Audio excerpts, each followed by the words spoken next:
1990-yil 19-yanvar Baku soat 19:27. Ozarbayjon davlat televideniyasining energiya stansiyasida portlash yuz berdi. Uni KGB amalga oshirgandi. Ekranlar qorong'ulashdi. Baku zulmatga cho'kdi. Xalq esa favqulodda holat e'lon qilinganini bilmay qoldi. Chunki televideniya ham, radio ham o'chirilgan. Moskva avval xalqning ko'zini ko'r qilib, keyin zarba berishni rejalagandi. Tungi soat 1:00 og'ir qurollangan maxsus otryadlardan iborat 35 ming kishilik sovet qo'shini Bakuga 5 tomondan bostirib kirdi. Sovet Rossiyasi Ozarbayjon poytaxtini ochiqchasiga bosib olayotgan edi. Tanklar ko'chalarga chiqdi. Ularni to'xtatishga uringan qurolsiz tinch aholiga qarata o'q yog'dirishdi. Tez yordam mashinalarini, yo'lovchi avtobuslarini o'qqa tutishdi. Tank zanjirlari odamlarni bosib o'tdi. Baku ko'chalari bir necha soatda qon ko'liga aylandi. Ayol, erkak, yosh, qari demay hammani nishonga olishdi.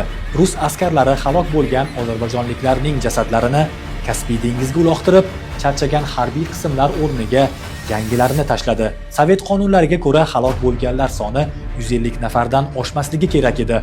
Shu sababli rasman 132 kishi qurbon bo'ldi deb e'lon qilindi. Ertalab otib yo'qotilgan Baku urush maydonini eslatardi. Ko'chalar qonga belangandi. Qip-qizil gullar shahidlarning ustini qizil gilamdek yopib turgandi. Lekin o'sha tong kutilgan voqea sodir bo'lmadi.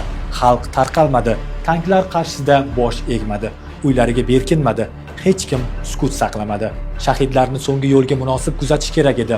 Dafn marosimi uchun 1 milliondan ortiq ozarbayjonlik ozodlik maydoniga yig'ildi. Deyarli butun Baku daryo bo'lib o'sha yerga oqib keldi.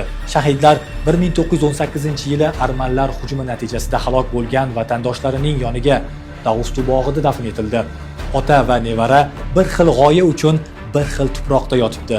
Ozarbayjon oradan 1 yil o'tib o'z mustaqilligiga erishdi. Bakuning tepasida mag'rur bir bayroq hilpirardi. 1990-yilda tank zanjirlari uni yanchib tashlamoqchi bo'ldi, lekin uni yiqita olishmadi, chunki Ozarbayjon xalqi bu sinovlarni qon bilan yengib mustaqillikka erishgandi.